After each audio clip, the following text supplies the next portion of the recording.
إله إلا الله الله أكبر الله أكبر ولله الحمد.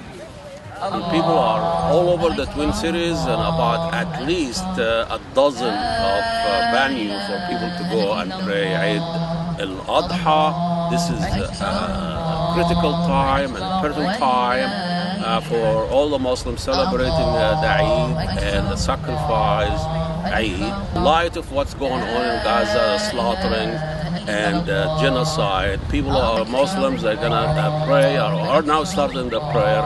And after the prayer, we're going to just talk to them a little bit and see how they feel celebrating Eid al-Adha in the light of what's going on in Gaza for the last 9 months. لا إله إلا الله الله أكبر الله أكبر ولله الحمد.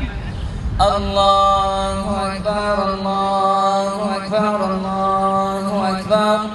لا إله إلا الله الله أكبر الله أكبر ولله الحمد. الله أكبر الله أكبر الله أكبر. لا إله إلا الله الله أكبر. الله أكبر. الله أكبر. How this Eid is different because of what's going on in Gaza? It has come at a very difficult time whereby we have a lot of wars in the world, and particularly what is happening in Gaza, which is quite difficult for some of us. I hope it will end and we will have a ceasefire. Not even today, it should have been yesterday. Invited the president of the city council. Can you tell us a little bit about him?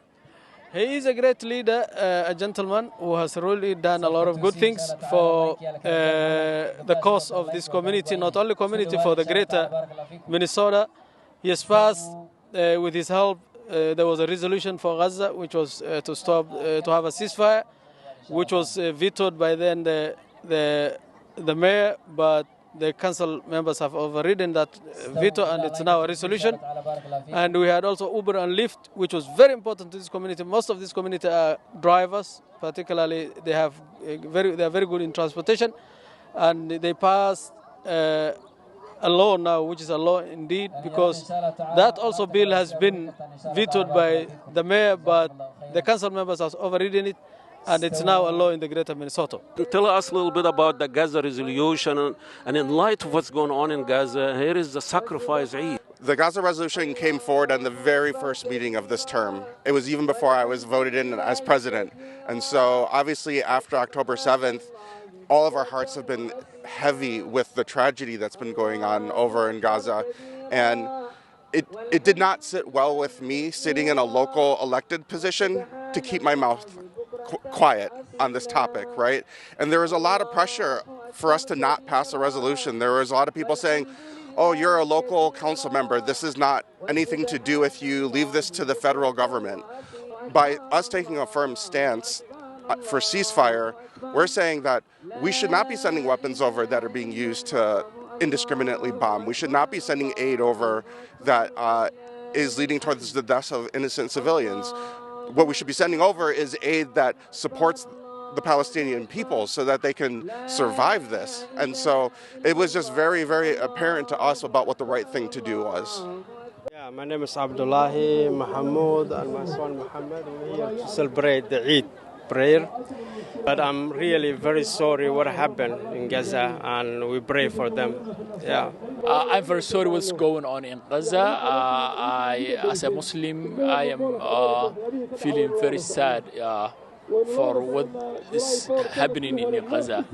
I am accepting for them peace and to have Eid like us here, and to help them. I'm asking all Muslims everywhere to help Gaza, our Palestinian people. For we are very sorry. You know, I grew up with parents that were activists, and I was born in the 80s, and I remember apartheid South Africa. and the struggle to have equity in South Africa. And it was not lost on me that South Africa has been one of the leading voices in the world against this siege on Gaza, because there is this shared experience that we have as African Americans in terms of how we've been treated here in the U.S., how South Africans were treated in South Africa, and I see a connection between us and the Palestinian people. Well, in Minneapolis, after the murder of George Floyd, we have really found ways to flex our voice as a community, especially those of us who have historically been oppressed. And nowadays in Minneapolis, when we see something that's unjust, we don't stay silent, we speak up. Well, thank you so much, Mr. Payne, I think, for your Payne establishment. And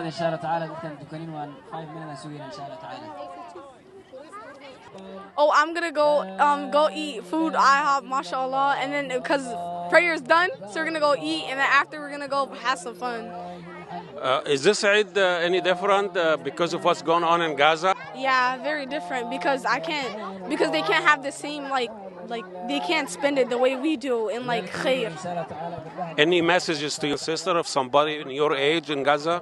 Yeah, inshallah you can make it through, and hopefully may Allah help you guys. Can you bring on one of your friends to come?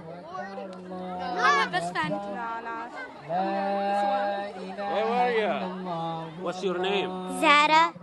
So, how are you going to spend the Eid today? Good. Good. Where are you going to go? To go eat. Can you show me your henna? Who made this? Somebody from the henna place. You like it? Yes. And I'm gonna have the best Eid by eating food with my family and spending time with each other. Do you know what's going on in Gaza? Yeah. If there is a girl like you and your age in Gaza, what can you tell her? Don't be scared. It's gonna be okay because people are gonna help you, and yeah. How are you gonna celebrate the Eid today? We're gonna go to Valley Fair. What are you gonna do there? We're gonna go on rides and go swimming. Okay.